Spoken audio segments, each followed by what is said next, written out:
ઓમ નમો નારાયણ. જય દ્વારકાધીશ મિત્રો. આજે અમે મથુરામાં હતા. મથુરામાં અમે રોકાણા હતા. શ્રી દ્વારકાધીશ આશ્રમ, જે આપણા ગુજરાતી ભાઈઓ અને ખાસ કરીને સૌરાષ્ટ્રના જે ગામડાઓ છે એમાંથી અહીંના ગોર જે છે એ ફાળો એકત્ર કરી અને બનાવેલો પોતાનો જ આશ્રમ છે, પણ બધે ઠેકાણેથી ફાળો લઈ અને બનાવેલ છે. એના બધા નામ વર્ણી જે ભાઈઓએ સહાય કરી છે, મદદ કરી છે, એ બધાના નામ વર્ણી અહીંયા લખેલા છે. આ દ્વારકાધીશ આશ્રમમાં બધા આવવા માટે વ્યવસ્થા છે જ, અને જે ઈચ્છા શક્તિ થાય એ બધા છેલ્લે એમને દાન આપીને જાય છે. એમ તો કાંઠાના ગોર છે એટલે વ્યવસ્થા કરી આપે છે. તો આ આશ્રમમાં આજે અમે રોકાણા હતા, દ્વારકાધીશ આશ્રમમાં. બંગાળી ઘાટ, આપ મથુરા જાઓ ત્યારે ચોક્કસથી રોકાજો, બધી રોકાવાની વ્યવસ્થા છે. અહીંયા બંગાળી ઘાટ ઉપર જ પાછળ ગંગાજી જમનાજી નદીને કાંઠે જ અહીંયાથી સવારે વહેલા નીકળ્યા અમે ગોકુળ જવા માટે. તો ગોકુળમાં જવા માટે સુપ્રસિદ્ધ જગ્યા એટલે કે રમણરતી, ત્યાં આવેલું છે ભગવાન રાધાકૃષ્ણજીનું મંદિર, અને બીજા અન્ય ઘણા બધા મંદિરો આવેલા છે. ત્યાંના સંત અને સાધુઓ તથા જે બાળકો ભણે છે એમની કુટીરો પણ આવેલી છે. પણ ખાસ અહીંયા રમણ રેતી એટલે કે જે રેતીમાં લોટવાનો મહત્વ છે એ કંઈક અનેરો છે. તો અમે પહોંચી ગયા છીએ અત્યારે મથુરાથી ગોકુળમાં, અને ત્યાં પ્રથમ દર્શન કરવા આવ્યા છીએ ભગવાન રાધાકૃષ્ણજીના. વિશાળ ભવ્ય મંદિર આવેલું છે ભગવાન રાધાકૃષ્ણજીનું. એના પટાંગણમાં દરરોજ વ્યાયામ થાય છે, અને જે આ બધા અભ્યાસ કરતા બાળકો માટે રમત વ્યવસ્થા અને ઘણું બધું બીજી પ્રવૃત્તિઓ કરવામાં આવે છે.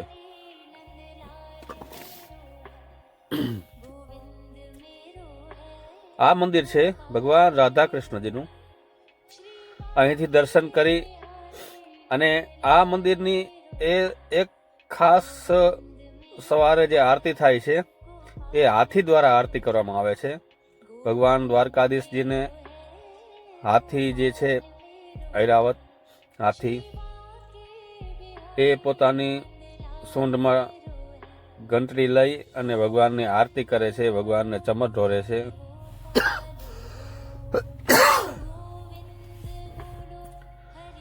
આવી રીતે આરતી કરી અને ભક્તો ભગવાનના દર્શન કરી પોતપોતાની ઈચ્છા અનુસાર દાન પૂન કરી અને પછી રમણરતીમાં લોટવા જાય છે. કારણ કે રમણરતીમાં લોટવાનો કંઈક અનેરો આનંદ હોય છે, અને એનું મહત્વ પણ કંઈક અલગ હોય છે. આજે આવેલા તમામ ભક્તો એક બાળક સ્વરૂપમાં આવી જાય છે અને રેતીમાં લોટવા માટે, આડોટવા માટે જાય છે. અહીંયા રાખેલો છે આ એક બહુ વિશાળકાય ઘંટ.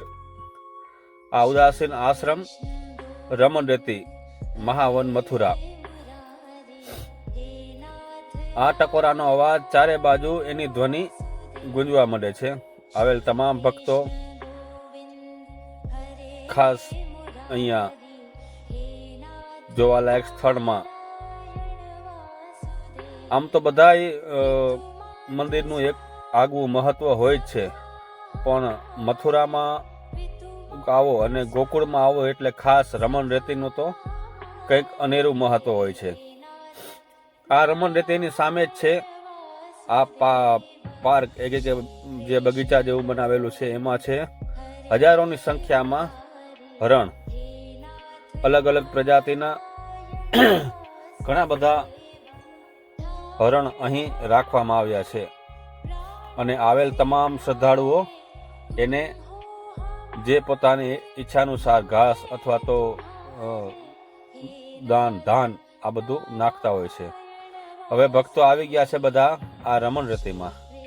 આજ માણસનું મન એક બાળક સ્વરૂપમાં આવી ગયું છે, અને અહીંયા રમણરતીમાં એકબીજાને જેમ રંગે રંગતા હોય એમ આ રેતી ઉડાડે છે, આમાં લોટે છે, આમાં રમે છે. અને બાળક સ્વરૂપમાં જે ભગવાન અહીં રમ્યા હશે એ ભાવ પ્રગટ થઈ જાય છે. આમ તો ભક્તોનું અને સંતોનું કહેવું છે કે આ રમણ રતિમાં લોટવાનો બીજો કંઈ ખાસ મહત્વ કે માતમ્ય એટલું જ છે કે ભગવાન અહીં ગાયો ચરાવવા આવતા હતા અને ભગવાન કૃષ્ણ ગોવાળીઓ સાથે અહીં બાળ સ્વરૂપે લીલા કરતા હતા. તો આ એ જ રેતી છે કે જ્યાં ભગવાન રમ્યા હતા. તો આ રેતીમાં ભગવાનના ચરણ સ્પર્શ, એની રજ, આ કદાચ એક ચપટી ભરી અને જો તિલક કરે તો એક ચપટીમાં આવે એટલી જ રેતી એના હાથમાં આવે. પણ ભગવાન જે રેતીમાં રમ્યા હતા એ રેતીમાં જો લોટવાથી આખા શરીરમાં ક્યાંક એ રેતીનો જો એક કણ પણ આવી જાય તો એ ભવસાગર પાર તરી જાય, એનો મનખો સુધરી જાય. એટલે એ ભાવથી આવેલ તમામ ભક્તો અહીં આડોટતા હોય છે કે જે રેતીમાં ભગવાન રમ્યા હતા એ રેતીમાં જો કદાચ એનો એક કણ આવી જાય તો આપણો ભવસાગર તરી જાય. એ ભાવથી આવેલા યાત્રાળુઓ અહીં લોટતા હોય છે. અહીંયા બીજા ઘણા બધા અનેક વૃક્ષો પણ આવેલા છે, સંત સાધુઓની કુટીરો પણ છે. ખાસ કરી અને ભગવાન કૃષ્ણ જમના નદીમાં જ્યારે બહુ પૂર આવતું ત્યારે આ નદી છેટ અહીંયા સુધી આવી જતી હતી. આ એ જ રેતી છે, એકદમ સુકોમળ. અને ઘણા બધા ભક્તો તો આ રેતી પોતાની જોડીમાં ભરી અને ઘરે પણ લઈ જાય છે પૂજન કરવા માટે, અને પોતાના ઘરમાં અને મંદિરમાં તથા બીજા અન્ય જગ્યાએ આ રેતીનો છંટકાવ કરે છે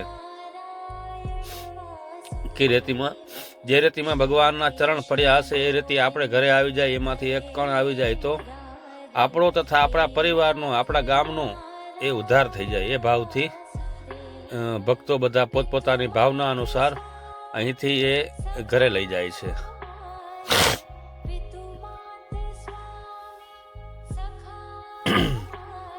આ રમણ રતિમાં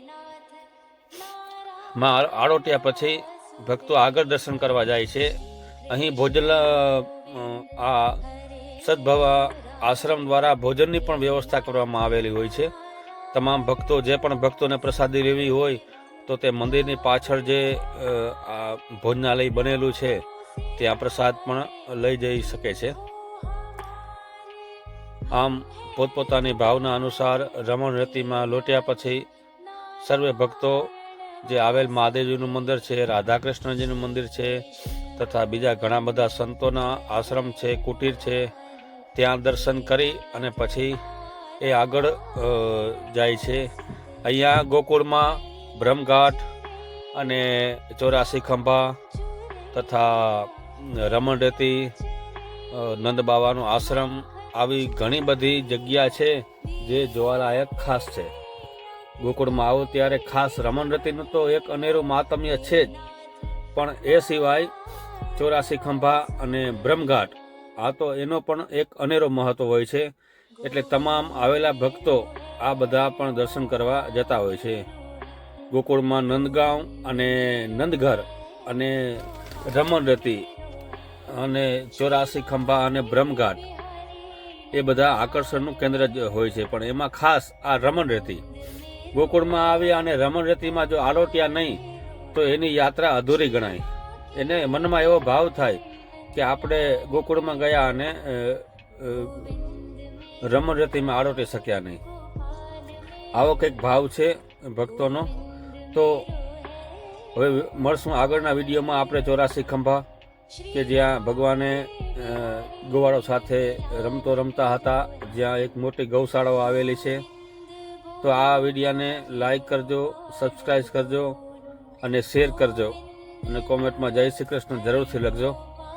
અને વિડીયો બને એટલો શેર કરજો જેથી બધા ભક્તોને આ રમણ રેતીના ભગવાન કૃષ્ણ જ્યાં રમ્યા હતા એનો બધા દર્શનનો લાભ મળે.